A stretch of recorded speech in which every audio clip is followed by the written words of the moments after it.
That's great. Great. Okay, we're ready to get started, I think, Mr. Trump. That's nice group. We'll be very orderly. Are you okay? One question at a time. Okay, do you want to start this way? They said you might have an opening statement, do you? Then let me ask you about Governor Scott Walker. Today he endorsed Ted Cruz. He says Cruz is the common sense conservative, and he suggested your brand of politics would not work in Wisconsin. Well, he stole the word common sense conservative from me because I'm the one who came up with the term. He never used that term before in his life. Look, I beat him very badly. He was going in as a favorite in the presidential run. I knew he couldn't endorse me. I never called him and asked for an endorsement. I told him and I told a lot of people what was going on in Wisconsin, the real numbers in terms of jobs, in terms of what's happening with trade, in terms of a $2.2 billion imbalance, and lots of other problems. And after saying that, I said, well, there's no way he's going to endorse me. Now, I will say, once I told them the facts and once I told the public the facts, he went from 22 or 24% down to 0 when he quit the race. So obviously, I would have loved to have gotten his support, but I didn't expect it, and I don't think it'll mean anything. Now, he's the guy that you gave money to. You helped get him reelected. Not only did I help him, he came up to my office a year ago or so, prior to obviously his run, which didn't work out so well for him. He came up to my office and he gave me a plaque, a beautiful plaque, which at some point I think I'll bring over to Wisconsin. You said you think Mr. Trump, could you comment today on the battery charge against Corey Lewandowski? Yeah, I can only say Corey's a fine person. I looked at the tape, but the tapes were supplied by me. You know, those tapes, just so you understand. This is a very high-end club, and we had tapes all over the place, and we supplied those tapes. And those tapes, to me, are very conclusive. A lot of people are looking and saying, how can anybody be charged? She was actually, if you look at her, my book, and according to a lot of people, she's grabbing at me. And he's acting as an intermediary and trying to block her from doing that. The news conference was over. It was done. It was finished. And she was running up and grabbing and asking questions, and she wasn't supposed to be doing that. And I think he should, I told him, I said, you should never settle this case. You should go all the way. I think they've really hurt a very good person. And I know it'd be very easy for me to discard people. I don't discard people. I stay with people. That's why I stay with this country. That's why I stay with a lot of people that are treated unfairly. And that's one of the reasons I'm the front runner by a lot. If you look at that tape, he was very, very seriously maligned, and I think it's very unfair. It's only an allegation, but what does it say about the campaign? I think it says nothing about the campaign. I think if you look at it, he was trying to block her. That's the way I would view it. And she's grabbing me and asking questions. She's not even supposed to ask questions. You know, the press conference lasted for a long time, like 45 minutes. And I was leaving, and she runs up, and you can see, in fact, there are pictures where she's, I could show you some, I actually have some in the other room, but there are pictures where she's grabbing my arm, and I'm going like this, trying to get her off.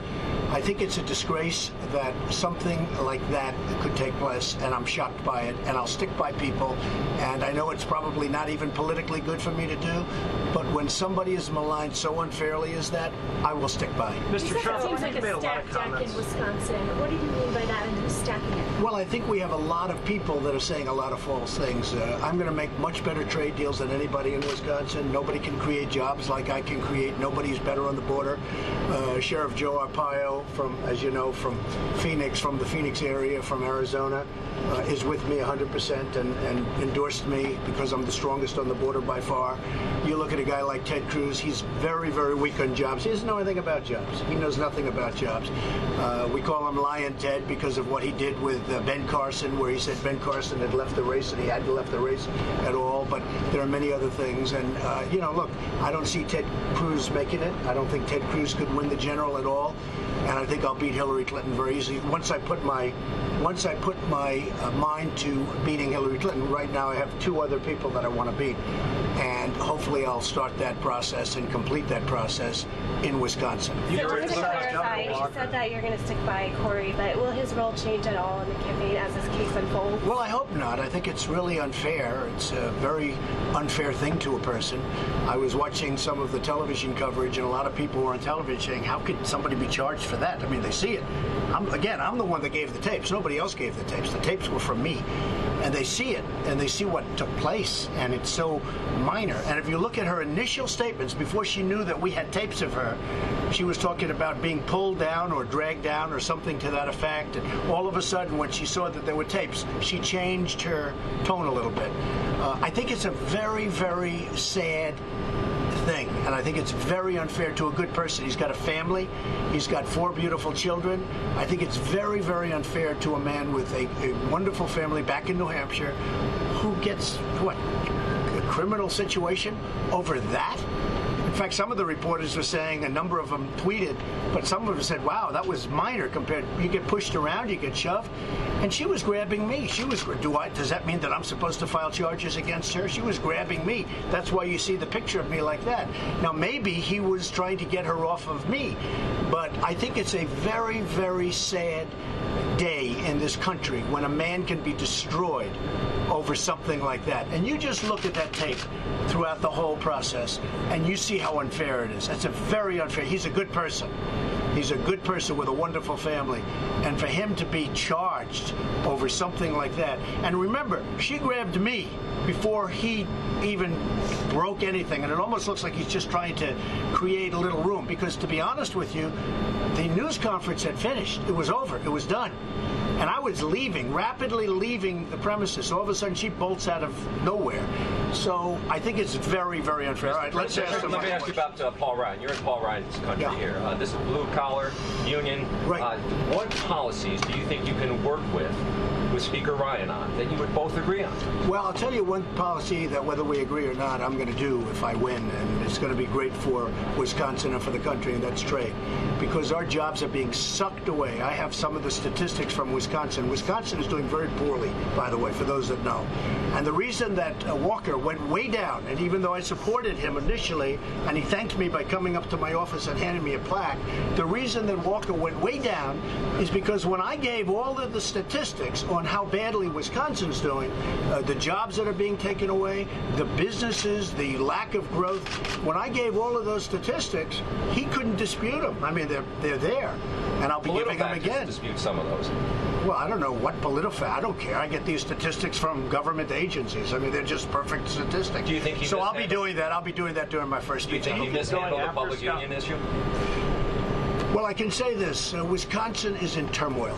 It's always in turmoil. I sit back in different states and I watch and I see that Wisconsin is constantly fighting and recall elections. And I've never seen anything like it, frankly, in the country.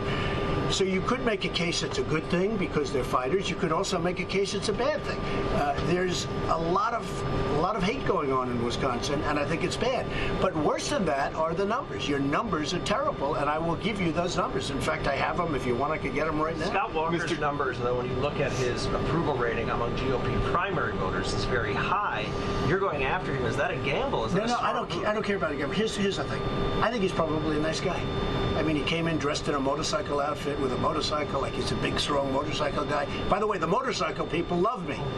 It's like my highest demographic. They love me. I go to things, I have 700 motorcycles waiting for me with people. So I don't know what he was doing, but he was, constantly riding around on motorcycles. If the people like him, that's fine. I think he's a nice person. I don't care about whether he's nice or not. You look at the statistics on what's happening with jobs and many other factors in Wisconsin. You look at your $2.2 billion deficit. You look at your numbers. They were so negative that I didn't even use all of them. I didn't know how bad they were until I looked today. So he's now fair game. I would have never said this, but he's now fair game because he endorsed Cruz, who's never going to win, by the way. He's too strident. Cruz has no chance of winning in the general election. Zero. But and I don't think he has a chance of getting the nomination, frankly. And he's way behind. He's won 6 states or 7 states. I've won, I think, 21 or 22 already. I say this. It's only results-oriented. I look at what's going on in Wisconsin. I have so many friends in Wisconsin. It's a great place. I think I'm going to do really well in Wisconsin, I hope. I'm going to be here for a long period of time until Tuesday evening, until the election evening, maybe stay overnight then. If I win, I'll stay overnight. If I don't win, I may get out of there a little bit quicker, right? But I think I have a very good chance of winning Wisconsin. I will say this. When I reveal today, which I'm going to do with my speech, how bad the numbers are in Wisconsin, how jobs have been taken away by foreign countries, it's unbelievable, and I had no idea. Even when I beat him, and don't forget, I was the one that beat Scott Walker in the primaries. It was nobody else. That's why when he left, he said, we have to stop Donald Trump. We have to stop Donald Trump. Because I went after him. And all I did, I wasn't bad to him. I just told the numbers of how poorly Wisconsin is doing.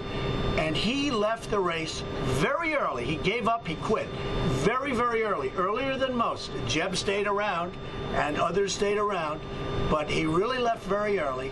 And frankly, I don't even know why he left that early, but his poll numbers went way down. They went from being like the leader of the pack into almost the back of the pack.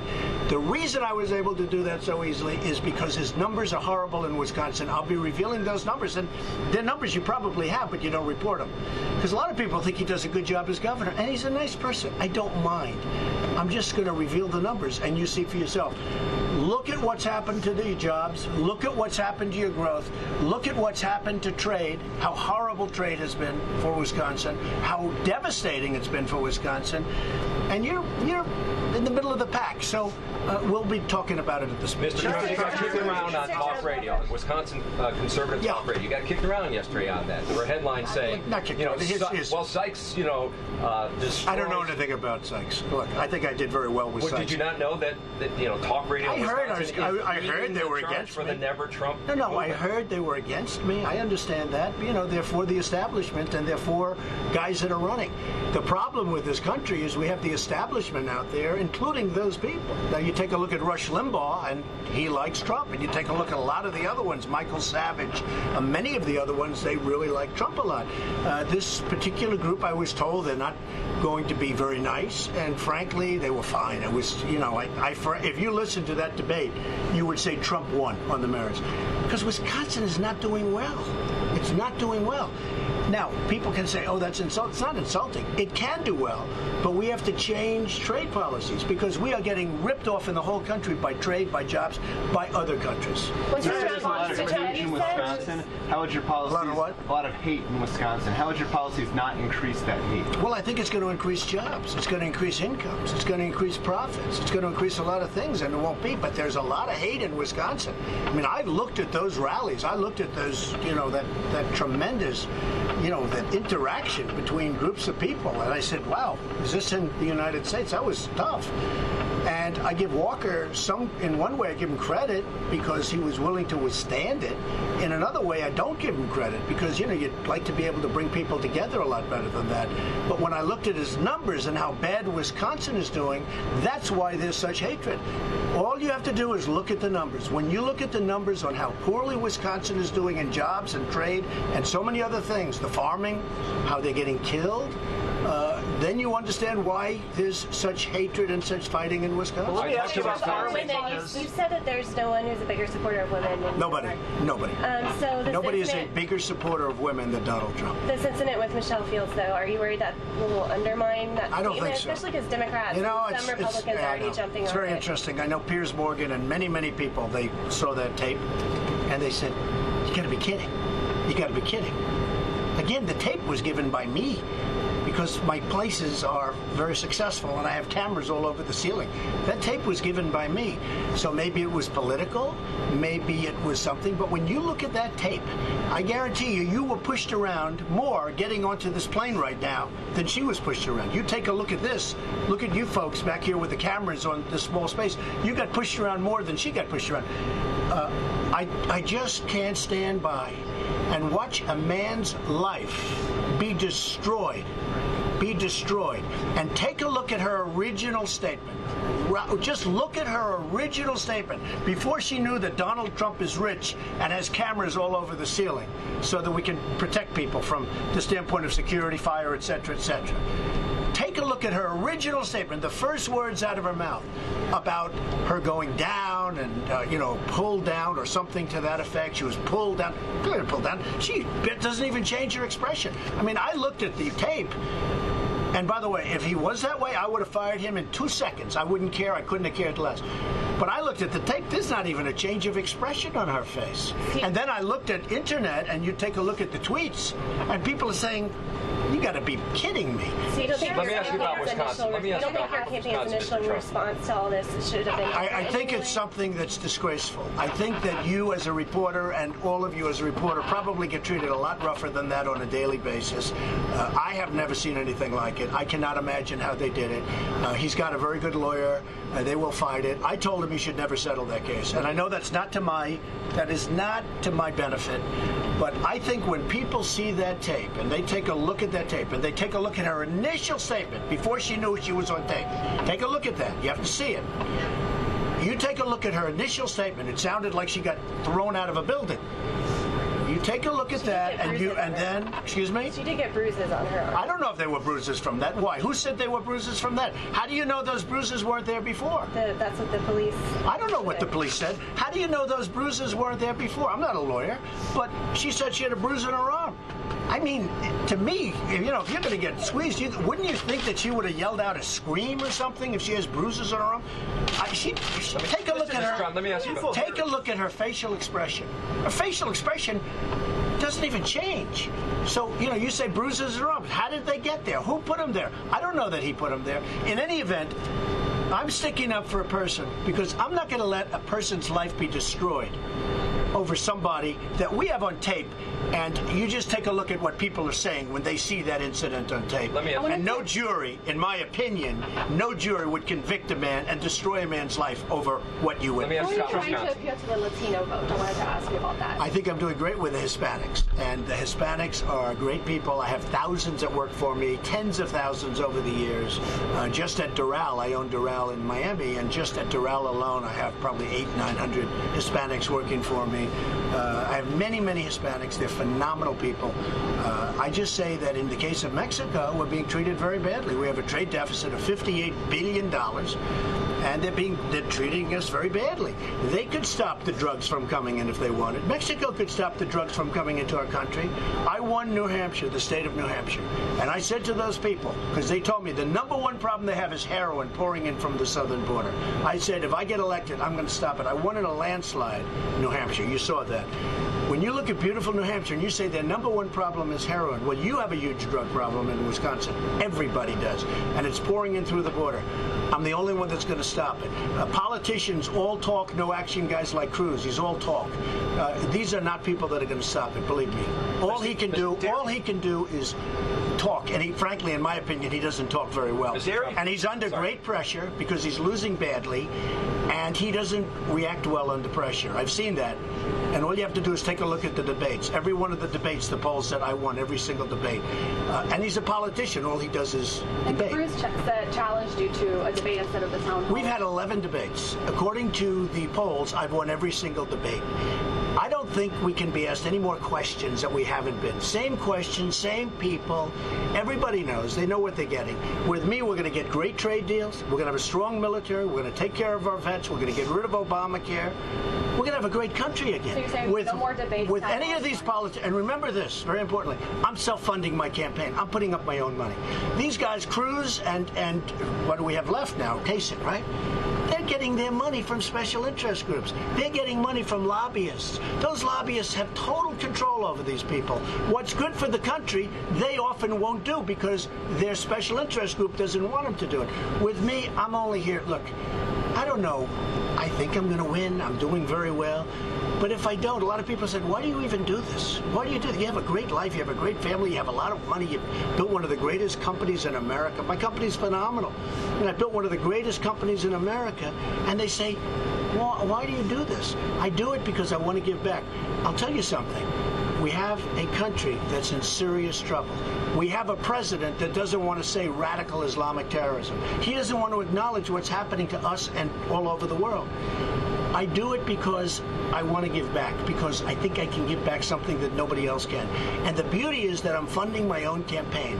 So Johnson & Johnson and all of these big pharmaceutical companies and all of these big oil and gas companies like Support Cruz and all of these big companies have nothing to do with me. I don't need to do anything for them because they gave me nothing. I didn't take any of their money. Mr. Trump, let me ask you, I talked to the first Wisconsin female lieutenant governor, Margaret Farrell. She's not a feminist, but she's said she used to teach 6th and 7th grade. And she said if some of her students said some of the things you say about men and women, they would be in a lot of trouble. I became a politician 8 months ago. During my life, I've had a lot of fun. I've had a lot of victories, mostly victories, almost all victories, but I've had a lot of victories. I've had a lot of fun. I go do shows like Howard Stern, who's actually a much different guy in person than he is on the air, and I do lots of things and never thinking I was going to be a politician.